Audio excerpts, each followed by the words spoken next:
자, 제 채널에서는 보통 국내 주식에 대한 얘기를 하죠. 그 이유는 제가 국내 주식을 위주로 투자를 하기 때문인데요. 그러다 보니까 이제 가끔씩 댓글로 뭐 머니버디님은 해외 주식 안 하시나요? 이런 거 물어보시기도 하고, 제가 예전에 이제 자산 컨설팅 같은 거 할 때도 그런 식으로 해외 주식이나 해외 투자에 대해서 물어보시는 분들이 많은데요. 오늘은 해외 투자에 대해서 한번 얘기를 해보도록 하겠습니다. 참고로 제가 국내 주식을 하는 이유가 뭐냐 이제 말씀을 드리면은 국내 주식을 잘 알기 때문이고요. 그리고 정보를 찾기가 용이하고 분석하기가 용이하고, 그리고 뭐 제가 투자를 하는 그런 시간대도 잘 맞고, 이런 여러 가지 이유들이 있어요. 그리고 제가 이제 투자하는 방식이 뭔가 이제 우량주를 잡아서 막 쭉 가는 그런 가치 투자를 한다기보다는 약간 기술적 분석이 들어가 있는 좀 약간 순환을 빨리 하는 그런 매매를 선호하는데, 그러다 보면은 아무래도 이제 국내 코스닥 주식이 좀 만만하게, 이렇게 말하면 좀 하지만은 분석하기에 용이해서 그쪽을 하게 되는 거고, 예를 들어서 여러분들이 잘 아시는 미국 주식인 애플이나 테슬라, 뭐 그런 아마존 이런 주식을 가지고서 뭐 변동성이 큰 투자를 한다 그러면은 이제 그거는 좀 부담스러운 일이고, 사실 좀 목적성에도 맞지 않고, 만약에 해외 주식, 미국 주식을 통해서 제가 추구하는 방식의 투자를 하려 그러면은 미국의 나스닥 기업 잘 모르는 것들을 이제 하나씩 파고들면서 뭐 보던가 해야 되는데, 그런 것도 좀 어렵기도 하고, 그래서 자연스럽게 국내 주식을 하게 되죠. 근데 이제 문제는 뭐냐면은 모든 분들이 주식을 저처럼 하지 않는다는 거죠. 그리고 저도 마찬가지로 제가 주식을 하고 투자를 하는 게 다 이런 쪽으로만 하는 게 아니에요. 저 같은 경우에도 좀 약간 길게 보고서 하는 그런 연금을 바라보고 하는 투자도 있고, 그러다 보니까는 해외 주식이나 뭐 그런 쪽도 관심을 갖게 마련인데, 이 국내 주식을 하던 방식대로 할 수는 없는 것이고, 그렇다고 해서 우리가 해외 주식을 한다고 해서 뭐 애플, 아마존, 뭐 페이스북 이런 유명 주식만 가지고서 논하기에는 또 뭔가 한계가 있지 않나요? 근데 우리가 이제 투자를 하려고 하면은 다양한 목적을 가지고 할 수 있고 다양한 방식을 택할 수가 있는데, 그러려면 좀 어떻게 하는지 방법을 알아야 되잖아요. 그래서 오늘 여러분들하고 그 방법에 좀 한 가지 방식을 좀 나눠 보려고 합니다. 일단은 제목에서 언급을 해둬서 이제 아시겠지만은, 언급하려고 하는 거는 ETF예요. 예, ETF 뭔지 아시나요? ETF 이제는 뭐 용어가 그렇게 낯설진 않죠. 최근에 원유 사태도 있고 그래서 ETF 많이 하시는 걸로 알고 있는데, ETF를 우리나라 말로 하면은 상장 지수 펀드라고 해요. 근데 이게 우리나라 말 같지가 않죠. 어려운데 뭐냐면은, 그러니까 지수 펀드를 시장에다 올려서 거래를 자유롭게 해낼 수 있게 만들어 놓은 거거든요. 그러니까 영어로 말하면은 Exchange Traded Fund 해서 거래가 가능한 펀드, 뭐 이런 식으로 보면 돼요. 근데 거래가 뭐 가능하잖아, 펀드라는 거는 원래 거래가 가능하잖아, 이렇게 생각하는 분들도 있을 텐데, 펀드는 원래 원칙적으로 거래를 하는 게 아닙니다. 정해진 가격에, 기준 가격에 그 펀드를 사고 기준 가격에 파는 방식으로 거래가 이루어져요. 근데 우리가 말하는 이 주식에서의 거래는 나 얼마에 살래, 나 얼마에 팔래 이러면서 이제 사는 사람과 파는 사람들이 만나가지고 시장 가격이라는 걸 형성하고, 그 시장 가격의 장중에 계속 왔다 갔다 변동성을 가지고 있는 게 이 주식의 성질이잖아요. 근데 이 주식의 성질을 그대로 가지고 있는 펀드라고 보면 돼요. 그러다 보니까는 이 펀드에 어떤 것들을 구성해 놓느냐에 따라서 되게 다양한 ETF가 만들어질 수 있어요. 예를 들면은 삼성그룹을 따라다니는 ETF, 뭐 예를 들면 원유 가격하고 똑같이 따라다니는 ETF, 원유도 WTI냐 뭐 브렌트냐 뭐 이런 거에 따라서 어떤 원유냐에 따라서도 가격이 다를 텐데, 그 다른 가격을 그대로 따라가는 각각의 ETF가 있다는 거예요. 자, 그리고 이제 우리가 국내나 이런 쪽으로만 생각할 게 아니라, 미국에서 예를 들어서 좀 우량한 기업의 평균을 따라다니는, 평균 가격을 따라다니는 ETF 이런 것들이 있을 수 있겠죠. 이런 식으로 해외에도 ETF가 다양하게 있는데, 미국에 같은 경우에 이 ETF의 개수가 2200개 정도가 된다고 합니다. 저도 이렇게까지 많은 줄 몰랐는데, 우리나라의 코스닥, 코스피 종목 다 합쳐도 한 2000개 안 되나요? 한 2000개 정도 되는데, 그거보다 더 많아요. 그거보다 더 많은 ETF 상품이 미국 시장에서 상장이 되어서 거래가 되고 있는 것이고, ETF를 통해서 미국 주식을 하고 해외 주식을 하면은, 여러분들이 목표로 하는 그런 해외 주식을 하고 싶다, 나는 좀 더 우리나라보다 더 가능성이 높은 미국 주식을 하고 싶다라는 그런 목표에 걸맞는 투자를 할 수 있다는 게 ETF의 가장 큰 장점 중에 하나겠죠. 그래서 오늘 이제 하려는 얘기는, 우리가 이제 ETF, 그 중에서도 해외 ETF, 뭐 그 중에서도 미국 ETF, 뭐 이런 것들을 왜 해야 되는지, 한다면은 어떤 식으로 활용을 해야 되는지에서 여러분들하고 같이 좀 얘기를 나눠보려고 하는 건데, 한번 좀 잘 들어보시고 판단해 보셨으면 좋겠고요. 이게 단순히 제가 그냥 뭐 이렇습니다 저렇습니다 말하는 거는 한계가 있어서 여러분들께 좋은 책도 한권 소개를 시켜 드릴게요. 이 해외 ETF 백과사전이라는 책입니다. 우리가 ETF라는 거를 개념을 열심히 공부할 필요는 없어요. 이건 그냥 펀드를 주식처럼 거래할 수 있게 만들어 놓은 상품, 이렇게 이해하면 그냥 끝날 문제거든요.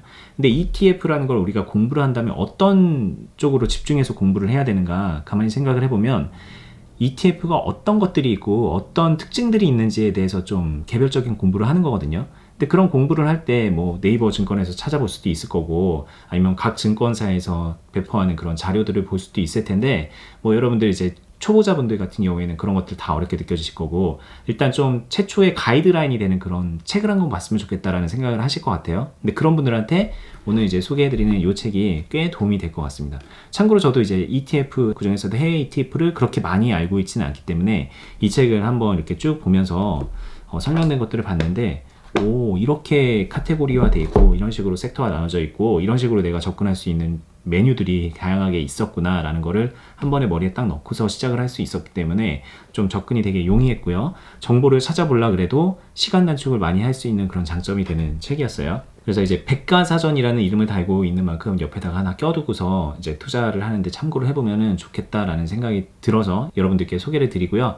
오늘은 아까 말씀드렸다시피 우리가 해외 ETF를 왜 해야 되는지, 어떻게 해야 되는지, 그리고 이 책을 어떻게 활용해야 되는지, 이런 순서로 한번 좀 설명을 드려 보겠습니다. 우리가 국내 ETF나 국내 주식을 할 수도 있을 텐데 왜 해외 거를 해야 돼? 뭐 당연히 이제 해외가 좀 좋으니까는 하는 거겠죠. 근데 어떤 측면에서 좋은지 한번 좀 단순 비교를 해볼게요. 여러분들 다 아시는 건데 한번 제가 보여주면서 한번 비교를 해보자는 겁니다. 이걸 보면요, 여기 이제 키움증권에서 제가 이 코스피 종합지수의 월봉 차트예요. 그러니까 이제 코스피 10년 전 가격이 여기 이 정도고요. 그리고 10년 뒤인 오늘날 가격이 여기에요. 1928. 네, 코스피 지수가 1928원이에요. 근데 10년 전에 어땠냐면은 뭐 여기로 끝났었으니까 1641원이었어요. 이 코스피 지수가.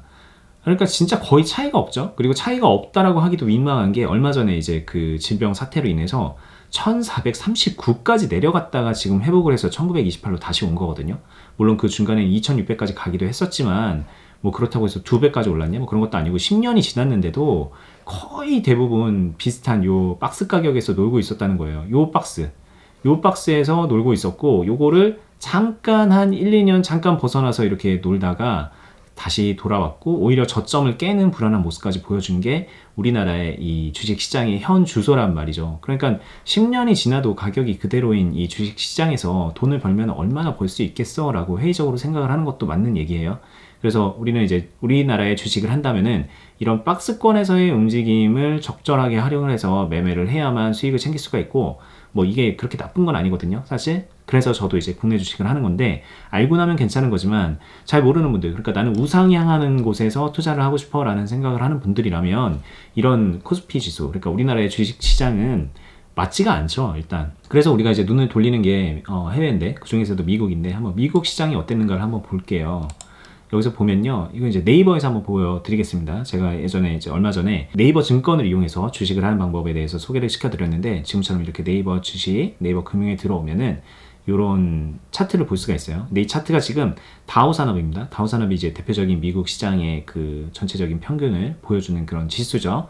거기서 이제 10년인데 10년 동안에 보면은 9686에서요. 9686.48입니다. 그러니까 9686에서 최고점으로는 2955까지 갔어요. 그러니까 한 3배 정도 올랐고요. 그리고 질병 사태로 이만큼 떨어졌다가 여기까지 회복을 했거든요. 2300 뭐 이 정도까지 올라갔어요. 그러니까 이게 거의 2배에서 3배 정도까지는 그냥 올라간 거잖아요. 이 변동성을 제외하고 생각을 하더라도 기본적으로는 우상향을 했잖아요. 여기는 최근에 다 떨어졌지만, 떨어졌다고 해도 우리나라는 이 지점까지 깼다가 겨우 거기를 근처에 올라온 정도인데, 이 미국 시장 같은 경우에는 한참 떨어져도 여전히 많이 오른 상태였고, 그 상황에서 또 다시 원래대로 회귀를 하는 모습을 보여주고 있으니, 우리나라의 이 차트와 비교를 하면 어마어마한 차이가 있다는 게 사실상 알고 있고, 이거는 뭐 굳이 이렇게 차트로 보여주지 않아도 여러분들이 그냥 다들 알고 있는 부분이죠. 근데 미국 주식은요, 뭐 미국에서 이제 계좌 어카운트를 만들고서 여기서 주식을 직접 해야 되느냐? 그게 방법이 있는지는 모르겠지만 일단은 간단하게 우리나라의 증권사를 이용을 하면 미국 주식을 거래를 할 수가 있습니다. 그러니까 뭐 저 같은 경우에는 지금 여기 화면에서 보여드린 거는 키움증권인데 개인적으로 매매를 할 때 많이 쓰는 증권사가 미래에셋 대우거든요. 뭐 미래에셋 대우가 좋아서 그런 게 아니라 10몇 년 전에 주식을 처음 할 때 미래에셋을 가지고 하다 보니까는 지금까지 계속 미래에셋 대우를 쓰고 있어요. 익숙해서. 미래에셋 대우에서 제공을 하는 어플리케이션인 m.global이라는 앱을 사용을 하면, 제가 한번 보여드리면서 설명을 해볼게요. 여기 화면에 보시면은 해외 주식 선물 해서 m.global이라는 앱이 하나 있죠. 이거를 이제 실행을 하면요, 이런 식의 이제 익숙한 MTS 화면으로 들어오는데, 여기서는 이제 해외 주식을 정보를 찾고 매매까지 할 수 있도록 만들어진 앱이에요. 제가 지금 테슬라를 여기다 띄워놨는데, 테슬라의 월봉 차트입니다. 이 테슬라만 해도 이제 어마어마하죠, 사실. 이게 보면은 월봉 차트의 앞부분으로 가서 보면요, 14.98달러예요. 그러니까 15달러 정도 되던 게, 이게 언제냐면은 2010년이거든요. 2010년 6월. 그러니까 지금부터 딱 10년 전 정도인데, 이때 이제 상장이 돼서 15달러 정도 하던 게 지금 얼마인가요? 768달러고요. 이게 고점에는 968달러까지 올라갔던 주식이거든요. 그러니까 거의 1000배라고 친다면은 15달러에서 1000배 가면은 이건 거의 뭐 한 80, 80배 되는 거잖아요. 조금 오버해서 말하면 거의 100배 된 건데, 야, 이게 우리나라에서 이렇게 100배짜리 주식을 찾는 게 쉽나요? 이거 진짜 어디 말도 안 되는 작전 주식 아니면은 이런 게 나오기가 어려운데, 게다가 이거는 이제 뭐 어디 듣보잡 주식도 아니고 테슬라란 말이에요.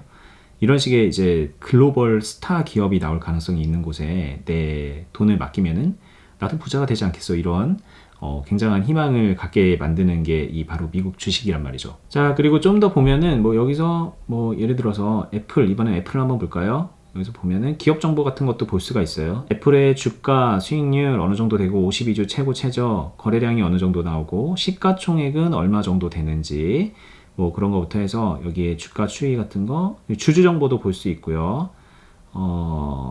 그리고 이 애플이 언제 상장을 했고 어떤 사업들을 하고 있으며 간단하게 어떤 식으로 사업을 하고 있는지 한글로 이렇게 설명이 되어 있죠. 그러니까 영어로 나와 있지도 않고 괜찮죠. 자, 이런 식으로 미국 주식에 대해서, 해외 주식에 대해서 정보를 찾는 게 그렇게 어렵지는 않습니다.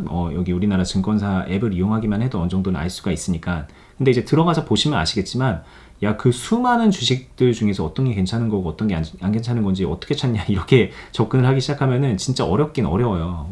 우리나라가 아니기도 하고, 정보의 양도 되게 제한적이긴 하거든요. 그래서 좀 어려운데, 그런 부분들을 좀 캐치해서 찾아야 되잖아요. 근데 그 찾는 방법들이 다 있긴 있어요. 뭐 해외 사이트 어디를 이용해서 좀 본다던가, 기본적으로 어느 정도 영어는 해야 되겠지만, 만약에 영어가 안 되면은 우리나라의 어떤 특정 사이트에서 제공하는 그런 해외 주식, 해외 기업들에 대한 정보를 캐치해서 정보를 찾는다던가, 이런 것들이 있긴 있는데, 이걸 이제 처음 하시는 분들이 어디서 접근해서 뭐부터 해야 되는지 모르잖아요. 근데 그런 것들을 잘 설명해둔 책이 아까 제가 말했던 해외 ETF 백과사전이라는 책인데, 이 책의 주요 목적이 뭐냐 이제 생각을 해보면은, ETF라는 게 뭔지 모르는 사람에게 ETF가 어떤 면에서 매력이 있는지 알려줍니다. 근데 이거를 제가 간단하게 말씀을 드리면, 우리가 개별 주식으로 미국 주식이나 해외 주식을 하려 그러면은 어려워요. 일단은 솔직히 어렵습니다. 그리고 우리가 개별 주식 하나에다가 몰빵해서 투자가 할 게 아니라 어쨌든 좀 분산 투자를 하잖아요, 대부분.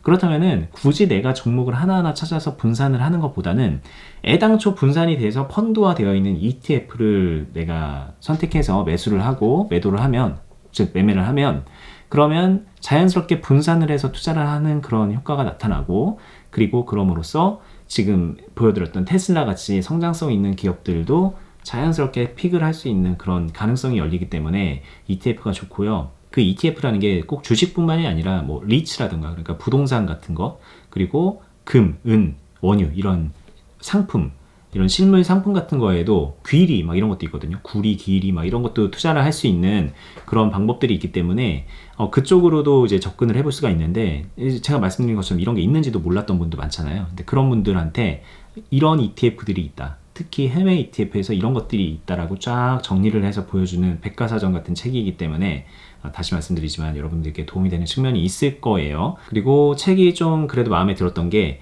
이 책에서 모든 걸 알려주려고 하면은 그거 자체가 좀 무리가 많이 있는 분량이거든요. 이게 해외 ETF 너무 많은 분량이 있으니까. 그래서 이 책은 어디에서 우리가 어떻게 정보를 찾아야 되는지에 대한 가이드라인을 잘 해주고 있고요. 그러다 보니까는 어떤 사이트, ETF를 공부하기에 좋은 사이트들 같은 것들도 추천이 되어 있고, 그리고 어떤 책을 보면은 추가로 공부를 하기에 좋다라고 하는 그런 우리나라 책들, 그런 책들도 소개가 잘 되어 있어서 레퍼런스 북으로 좀 좋은 면이 있더라고요.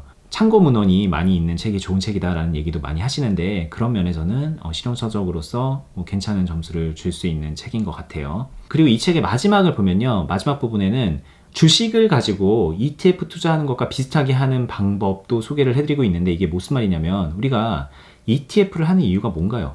주식이나 뭔가 상품 투자를 하고 싶은데 그 투자의 대안으로 ETF를 찾은 거잖아요. 한마디로 이게 ETF랑 주식은 서로 대체제까지는 아닌 것 같아요. 주식 할 사람, ETF 할 사람 아예 나눠져 있는 건 아니에요.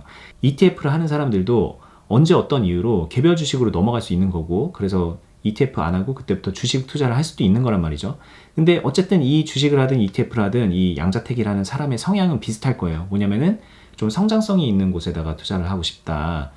왜냐면 해외 ETF니까. 그리고 좀 나는 좀 분산을 해서 좀 안정적으로 하고 싶다라는 그런 기본적인 마인드를 가지고 있을 텐데, 이런 기본 마인드를 가진 분들이 주식을 한다면 어떤 식으로 하는 게 좋은지에 대해서도 이 책의 뒤에 하단 부분에 좀 상당 부분 기술이 되어 있는데, 이 부분이 저는 좀 괜찮게 느껴졌습니다. ETF, 주식, 여기서 꼭 택해야 돼? 그럼 나는 주식도 하고 싶은데 라는 생각을 할 분들이 많은 거를 제가 알고 있기 때문에, 그런 분들은 이 책에서도 어느 정도 좀 그 답을 찾을 수 있다라는 말씀을 드려보고요. 이 책이 다 좋은 면만은 있는 건 아니었어요. 일단은 좀 가장 좀 주의해야 될 부분은 뭐냐면, 이 책의 저자분이 좀 자기 의견을 좀 강하게 쓴 면들도 있긴 있습니다. 그러니까는 무조건 미국 주식이 좋다, 무조건 미국 ETF가 좋다, 왜? 그동안 많이 올랐기 때문에 계속 좋을 것이다, 이런 식으로 약간은 좀 밑도 끝도 없는 그런 좀 찬양 같은 느낌도 있긴 있어요. 근데 이거는 이제 좀 여러분들이 필터를 해서 보시면 됩니다. 그동안에 올랐기 때문에 미국 주식이 앞으로도 무조건 좋다, 이렇게 생각할 건 아니잖아요. 그냥 성장성이 있는 기업들이 많이 나오는 시장이 미국 시장이기 때문에 그런 시장의 매력을 느낀다면 지금 들어가는 게 좋다 정도로 조금 해석을 달리해서 보시면은 여러분들이 이제 좀 우회하고 잘못 투자하는 경우는 없을 거다라는 걸 이제 좀 먼저 주의사항으로 한번 말씀을 꼭 드려보고 싶었고요. 그리고 또 대표적으로 에너지 섹터를 좋게 보지 않는다, 이런 식으로 이제 필자 개인의 의견이 좀 들어가 있는 부분들이 있는데, 그런 의견까지는 얼마든지 좋아요. 근데 제가 볼 때는 그 투자의 방향성이나 그런 의견에 있어서는 조금 근거가 좀 부족하지 않냐. 근거라는 게 이제 이분의 근거는 대부분이 그동안이 어떻게 왔느냐, 현 시점이 어떠냐, 이런 정도의 얘기인데, 초심자분들이 좀 그런 부분은 좀 필터를 하고 보시는 게 좋겠다라는 생각이 듭니다. 한마디로 이 책은 레퍼런스로는 되게 좋고 정보를 찾는 용도로는 좋은데, 투자의 방향성에 대한 의견은 굉장히 조심해서 좀 받아들여야 된다라는 좀 말씀을 덧붙이고 싶어요. 근데 애초에 이 책 제목 자체가 백과사전이기 때문에 백과사전을 본다는 생각으로 보신다면은 그런 의견 정도는 그냥 가볍게 좀 패스하시면서 보실 수 있겠다라는 생각이 애초에 들기도 합니다. 여러분들이 지금 미국 주식을 한다던가 미국 ETF를 한다 그러면은 내가 ETF를 통달해야지 이런 게 아니라, 지금부터 하셔야 되는 건 뭐냐면은 어떤 주식을 할까, 어떤 ETF를 할까, 좀 관련된 ETF 섹터들을 좀 분류하고 공부하고, ETF 상품군들이 어떤 식으로 되어 있는지 좀 보고, 그리고 그 개별 상품들은 어떤 자산운용사가 운용을 하고 있고 어떤 특징들이 있는지에 대해서 좀 조사를 하는 단계가 필요한 거거든요. 근데 이 조사가 곧 투자 공부의 상당 부분 들어가는 시간이에요. 쉽게 말하면 분석. 분석을 하는데 이제 시간을 쏟아야 되는데, 많은 분들이 주식 공부하고 투자 공부한다 그러면은 막 그 용어 외우고 막 그런 시간을 한참 보내는 거를 이제 보게 돼요. 근데 그러지 마시고 지금부터 좀 실전적인 부분을 들어가서 공부를 하시면 좋겠어요. 근데 맨 땅에 들어가서 실전 공부를 한다, 실전 분석을 한다 그러면 너무 어려우니까는 이런 기본 가이드 책이라던가 기본 가이드 좀 영상, 어디 유튜브에도 좋은 영상들이 많이 있을 거예요. 그런 가이드가 될 만한 그런 자료들을 가지고서 그 자료 위주로 하나씩 채워나가면서 분석을 하면 좋겠다라는 생각을 해보고요. 이건 이제 꼭 해외 ETF, 해외 주식뿐만이 아니라 주식 공부, 국내 주식 공부를 할 때도 마찬가지가 되니까는 참고로 하시면 좋겠습니다. 이제 좀 장황하게 해외 주식, 해외 ETF에 대한 얘기를 했고 책도 한 권을 소개시켜 드렸는데요. 또 앞으로 이제 제 채널에서 조금 조금 더 다양한 얘기들을 할까 합니다. 그동안에 굉장히 많이 국내 주식 얘기를 했고 투자 얘기를 했다면은 이제는 좀 투자가 아닌 부분에 대한 그런 돈에 관련된 얘기라면 어떤 주제로든 좀 할 의향도 있고요. 오늘처럼 이런 해외 주식 같은 뭐 이런 부분에 대해서도 좀 여러 각도에서 할 생각이 있으니까 좀 많이 응원 부탁드리고요. 오늘 내용이 도움이 되셨으면 좋아요 버튼 눌러주시고 구독, 알람 설정 해두시면 더 좋은 영상들 앞으로 계속 받아보실 수 있고요. 저는 다음에 말씀드린 대로 더 좋은 영상으로 찾아뵙도록 하겠습니다. 감사합니다.